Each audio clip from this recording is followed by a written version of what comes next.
Kua rahike te hapori o Ōtautahi te whakamahi kino o te waipiro.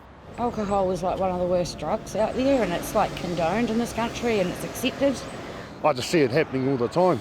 It's like lawless and reckless behaviour contributing from adults, you know. They're stuck in addiction. Why have so many bottle stores within so many k's of each other? Nā reira, kei te whakapai Te Kaunihera o Ōtautahi ngā hoko waipiro. Rule number 1 is close doors at 9 p.m. across the whole city for all off licences and bottle stores. So supermarkets can still stay open till 10 p.m. We're not going to shut up grocery stores. It just means we've got to put a tape across the liquor area. No tēnei marama kua puta te kaupapa haere waipiro ā-rohe a Te Kaunihera o Ōtautahi me ngā ture e toru mō ngā toa hoko waipiro.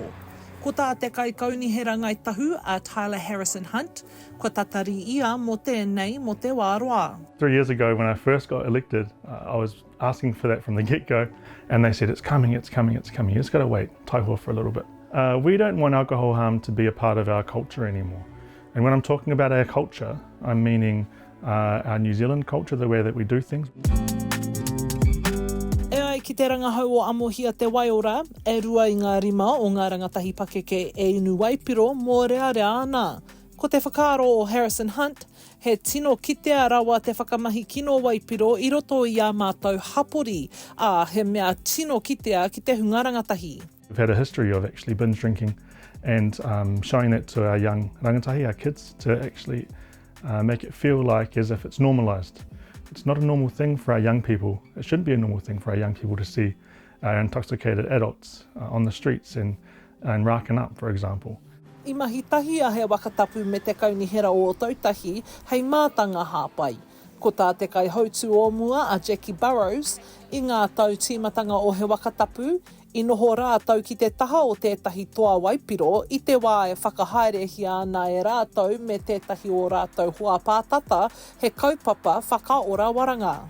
It was really weird running an residential alcohol and drug program, and you could walk out of our door and straight into a bottle store next door. But when you've also got other sensitive sites such as the rehabilitation centres, you don't want to be building a liquor store right across the road from a rehab centre because that is just common sense.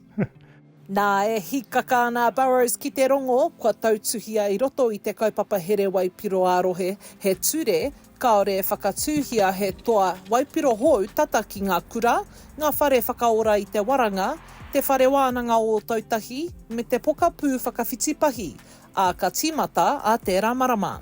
I think it's great, probably well overdue, in particular around the kura and our kōhangas. There are certain markets, privatised markets, that actually capitalise on that, and there's going to be a buffer zone between where they can build and where they cannot build. It's going to be reviewed after about 6 years, and we're going to take a look at the data and the stats and see how we're going with alcohol harm reduction. Nā, e ai ki te hapori i te rāwhiti o Ōtautahi, kei te tika ēnei ture kia puta he panoni. It's about time that someone stood up and spoke with the people to let them know that they can't be having that sort of behaviour within our communities close to our kura. I think it's a good thing, and overall it's too readily available in supermarkets and everywhere. We don't need it, we just don't need it. We've got enough as it is. That should be enough. Ka tīmata te aukati mō ngā raihana hoko waipiro hou i ngā hapori tino rawakore mai te marama o here turikoka, a mai te marama o whiringa anuku, me kati ngā toa hoko waipiro katoa i te iwakaraka i te pō. Hora Kairangi Nicholas, Tahu News.